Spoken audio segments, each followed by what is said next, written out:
Mike Moore Media. Good evening. We are here with a special dispatch tonight. My name is Houston Barrow. I'm the chairman of the Libertarian Party of Rockingham County, and we have a very special guest, Libertarian Party presidential candidate, Dr. Joe Jorgensen. Dr. Jorgensen, thank you for joining us. Oh, glad to be here. Thanks so much. Yes, ma'am. And Dr. Jorgensen, for those who are not familiar, would you just give us a little background about yourself? Oh, sure. I'm a senior lecturer at Clemson University, and I have a PhD in industrial organizational psychology. And the reason I'm running for president is because government is too big, too bossy, too nosy, too intrusive, and the worst part is they often hurt those they intend to help. Very good. Well, thank you for that. And I just want to get right into the questions. I know you're a very busy lady. First, would you care to just speak on the way that the pandemic has been handled on the federal level, what your thoughts are, and how you may have done things differently had you been president? Oh, my gosh. This is the biggest assault on liberty that I've seen in my lifetime. I think what they did was atrocious at every step of the way. What President Trump should have done was use the Emergency Powers Act to not have the FDA be such an obstacle. A lot of people don't realize that there were over 60 different companies making testing kits, and yet the FDA only approved 2 of them. And we heard about how countries, for instance, in South Asia and other places of the world, were doing a great job testing and keeping the virus in check. Yeah, they were doing that with our testing kits. Now, granted, they paid for them, but what I'm saying is we made them in our country, and yet Americans weren't allowed to buy them. So once again, the government breaks your leg and then asks you to be grateful when it hands you a crutch. And the other thing that should have never happened is to basically give us house arrest so that tens of millions of jobs were lost. Once again, that's just a tragedy that should not have happened. And if we had had testing, then people who knew that they didn't have the virus could have gone out there and continued in their jobs. Well, Dr. Jorgensen, I would like to continue with the healthcare topic. Since 1970, healthcare spending growth has outpaced the growth of the U.S. economy. If you were elected president, what would you do to help address some of the cost of healthcare? The one message I want to get across to American voters is we do not have a free market system. We keep hearing politicians talking about how the free market didn't work, and so what we have to do is we have to go to Medicare for all. Well, first of all, we have not had a free market system since at least World War II, and when I hear Medicare for all, what I think is VA hospital for all. What I think is not good care, and I think of a government-run monopoly that basically isn't caring enough or servicing enough of its patients. Very good. Thank you. My next question, we have a lot of colleges here in North Carolina, Chapel Hill, Duke, Wake Forest, just to name a few, NC State. And for our kids that are graduating high school and get ready to go to college, the cost of higher education is a big question. In the U.S., it's estimated that 43 million Americans carry an estimated $1.5 trillion in student loan federal debt and $119 billion in private student loan debts. As president, what would you do to help address this issue? The first thing I would do is get rid of the Department of Education. As with healthcare, after the government got involved, we had prices skyrocket, and we have not had quality go up at all. In fact, if anything, it's gone down. And you mentioned how before the 1970s, how healthcare was basically affordable. Well, the same thing with education.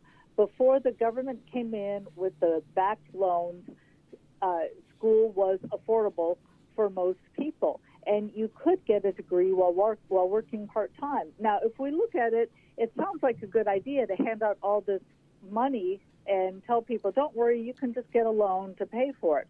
But with all of that money out there, what happened was the colleges raised their prices. And I think most students at this point would agree it would be better to not get a loan and to have college so affordable that they could simply work a part-time job or even maybe borrow some money on a private loan that they could pay back easily in a few years instead of the rest of their lives. Excellent. Well, with your experience at Clemson, I'm sure you see a lot of this every day. The next thing here. Yeah. Well, and can I mention? Sure. Because what we're hearing, and especially since we're talking to a lot of college kids, is we hear calls from the left to have free college. And what I would like to know is first point out that if you look at the average person with a college degree, that person, according to statistics now, is going to make about $1 million a year more over their lifetime than somebody without a college degree. So why do you want plumbers, electricians, grocery store clerks to basically pay their taxes into the colleges so that doctors, lawyers, and accountants can get free college? They're going to be making more money. Let them pay for the college. And again, it would be much, much cheaper if we didn't get the federal government involved. Very good. Our next question. Here in Rockingham County, in 2014, at a facility in Eden that was owned by Duke Energy, there was a coal ash spill that dropped 39,000 tons of coal ash into the Dan River. I wanted to hear what your thoughts are on environment and what the president or federal government could do to help with alleviating issues like this. Well, what the federal government can do is to stop putting caps on damages, and they can make the companies pay. Now, I don't know as much about your particular issue, but it sounds a lot like what happened in the Gulf River, the Gulf of Mexico. If you recall, there was an oil spill, and a lot of people said, well, this is why we need government, because without government, then companies go in and they don't care about the government. They just drill for oil and they don't care what happens. What they don't understand is that the government had put a cap, a liability cap, so that if they had an accident, which they did, then they didn't have to pay the full cost. The taxpayers paid for it. You and I paid for it. Now, if we had had a free market, what would have happened is they would have had to have gone to an insurance company, unless they self-insured. But in that case, if they had an oil spill, then they'd go bankrupt, as well they should. But in order to make sure that they stayed in business, they would have had to have gotten insurance. So the insurance company would have come back and they would have either said, no, it's too risky, no insurance, in which case there would have been no drilling, or they would have said, you know, it's risky, but we'll go ahead and insure you. However, what we're going to do is we're going to go up there every week, every month, whatever, to make sure that you're following all the safety regulations, because we don't want to pay out a claim. So you've got the profit motive of the insurance company trying to keep the environment protected, because they don't want to spend their money on expensive claims. But the federal government, what do they care? They're just spending taxpayers' money. That's a great point. One last question for you. With everything that's been going on with civil unrest regarding the criminal justice system, whether we're referring to the no-knock raids with Breonna Taylor or the George Floyd incident, it seems to be a watershed moment in the United States. And I would just like to hear your thoughts on the situation. If I know that you've had a lot of experience at different levels of political activism, what your experience has been with the African American community in your career, and what's your thoughts on what's happening nationally?